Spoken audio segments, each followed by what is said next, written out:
funny. Usually when we introduce a guest, and it's just a pretty benign way of starting a conversation, but in your case, we actually really mean it. How's your shoulder, man? How you feeling these days?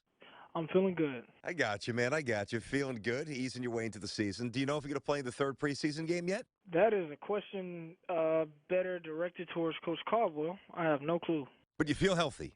Yeah, I feel good. All right, good, good. So let me ask you this. Obviously, your second year, things slowing down a bit. Playbook probably a lot easier to digest. How different does it feel for you right now compared to last year when you were just drafted out of Nebraska? Feels a lot different. Like you said, the playbook is definitely thinning out for me. It's not as thick as it was when I first showed up. The game is slowing down. I'm understanding defensive concepts more. And also, I'm just more confident. Just more confident in my abilities and what I can bring to the team. Joined by Lions running back Ameer Abdullah with us here on Tiki and Tierney CBS Sports Radio. Amir, I remember seeing you put a move on someone last preseason. I was like, dude, this is a video game. We all know you can move. We all know that you're very elusive. And a lot of guys talk about the game slowing down. Things obviously aren't actually slowing down, but I'd imagine just looking out at a defense and having a better idea of what's going on is going to help you. Of course. I mean, just watching film time after time after time. It gets monotonous at times in the NFL, but it's for good purpose because it helps the young players in the league slow things down in their mind, and it's definitely done so for me. Just reading things allows me to make the right reads and cuts more natural now. From our position, it's hard sometimes to get a good sense of what to expect on paper from this team. I look at the league in a few tiers. There are those that have a great chance of winning a championship, those that have zero chance of winning a championship. And then there's that murky middle where some teams feel yes, no, depending on what happens. Where do you feel like your team is right now? I mean, the expectation is always to win a championship. It's always to win a championship. That's one of the number one goals we always set out to do. And I think we actually have a very good chance of doing so. We just have to play consistently within ourselves and not get outside of ourselves by shooting ourselves in the foot and putting ourselves in bad situations. And I think we'll fare out pretty well. We like the result. Ameer Abdullah, running back Lions with us here on Tiki and Tierney CBS Sports Radio. Ameer, you know this. It's such a quarterback-driven league. Matthew Stafford's put up big numbers for a couple of years now, but hasn't won yet. And he gets criticized for that. You know the drill. Take us inside the huddle. What is his demeanor like? What is he like as a leader? Just tell us more about your quarterback if you can. I don't feel like we really know Matthew Stafford yet. Well, first and foremost, as a person, he's a top-class person. He's definitely welcomed me into this team with open arms, and that was very helpful. Being thrown into the starting mix pretty early. He's helped me through a lot of tough times when I wasn't playing well, and he's also encouraged me when I was playing well. And he's very funny, a very funny guy. Has a great sense of humor. But as a leader, man, he just holds everyone accountable. He knows where everyone's going to be, and he expects you to be there. He treats you like a pro. And I would like to have it no other way. I wouldn't want a guy to sugarcoat anything, and he doesn't do that. If you're not running the route at the right depth, he's going to get on to you, and you can't be mad about it because he demands excellence, and he just wants the best for his team, and he's trying to bring everyone along with him. So that's definitely something I think is very important to have in a quarterback and in a leader, and he definitely brings that to the field. There's a good endorsement. There you go.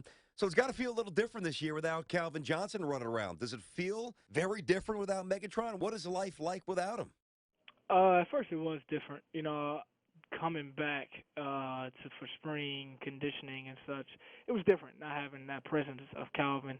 I used to kick his butt in ping pong every day, so it was different not having him there to kick his butt in ping pong. But other than that, we moved on pretty quickly just because we had to. We had new guys coming in who had to get acclimated to the system. Marvin Jones and Anquan this summer was huge. Those guys, they've hit the ground running, and I know they're going to give us a lot to this offense this season, and I'm excited to see them work. Obviously losing Calvin was huge. He's probably a Hall of Famer, and in my opinion, the best receiver I've ever seen. In my own two eyes. So, that definitely that's a shot. But we have a lot of guys who can step up and hopefully even be better in the passing game this year. So. I know one of the big issues last year was the offensive line, and having been in that position, those five guys are the most important people in your life. So you went out and upgraded a little bit in the draft and in free agency. What does that front five look like to you right now? I mean, they're always looking good, man. It's just consistency. A lot of people want to think it's a deficiency at times, but it's not. It's just consistency on all levels. And that's holding everyone accountable. Just maybe taking a bad step on a play. Playing in this league, one bad step, a good player in front of you is going to make that play.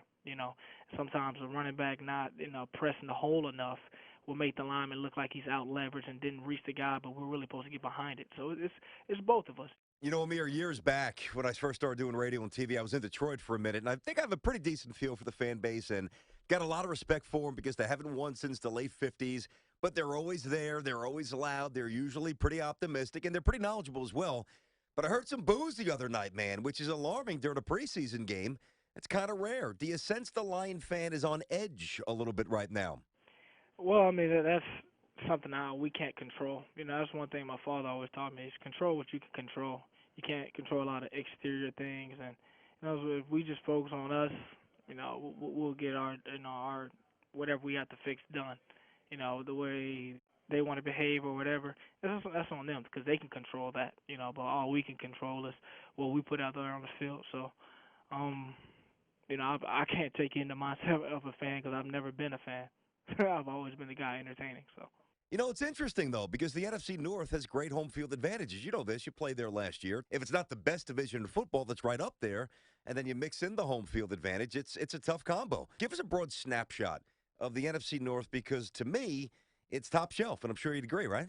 Yeah, definitely. I mean, the NFC North is definitely one of those divisions, especially when you get later in the season. It's a really tough and black and blue division. Especially when it gets colder. The ball gets a little worn. You got to run the ball a lot, so you got to lean on people a lot. And a lot of teams, opposing teams who aren't in this division, come and they play up in Detroit, they play in Lambeau, Chicago, and these cities where we're kind of accustomed to that nature of the game later in the year. They kind of shell shock at times, and I know that's one of the reasons why we went on a run late because we were used to kind of have physicality, and I know this conference, this division, rather prides itself on being a physical division and holding that standard. Amir, one thing that you never are quite sure about, and we talked about this a lot on our show last year, was your head coach, Jim Caldwell, who I know because he recruited me when he was at Penn State, and I have respect for him, but we didn't know if he was going to be retained.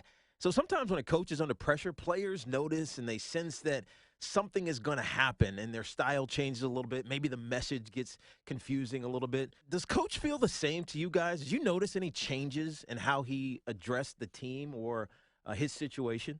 No, man. Coach Caldwell, honestly, is one of the most solid, grounded, and foundation guys I've ever met. He's unfazed. He comes in, he gives the same message every day, no matter what the situation is. And it was a point in the year when I think we went to 1-7, when he approached us with the same message. He was saying we have to stay together as a team and we have to stay focused on winning games. We can't start thinking about, am I going to be here? Am I going to get cut? Am I going to get traded? Or is my coach going to be fired? What's going to happen in the future? And, he addressed that, and he was definitely saying, hey, I'm going to coach you the same way I coached you since day one, before the season even started.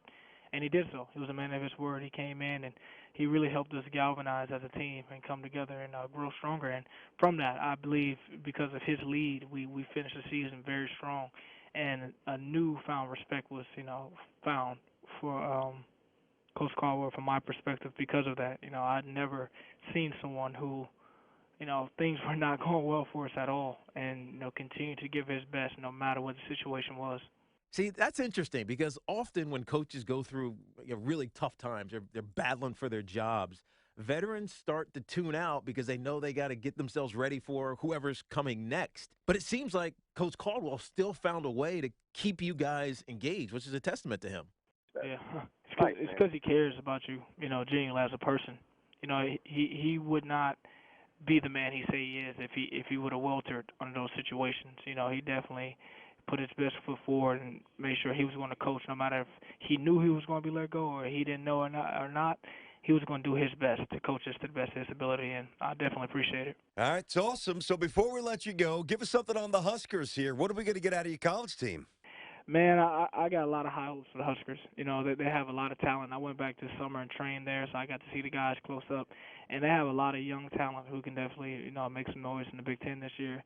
It's all going to be about consistency in the run game, in my opinion. They have to establish that every game to be a successful team. I feel like they can't go out there thinking they're going to throw the ball 40 times a game because, then teams are just going to blitz us all day, and we do have some younger guys up front who, I wouldn't like to see them get blitzed all day. I got confidence they can pick some of the stuff up, but you don't want to go in a game thinking we have to pick up 20 to 30 blitzes a game. So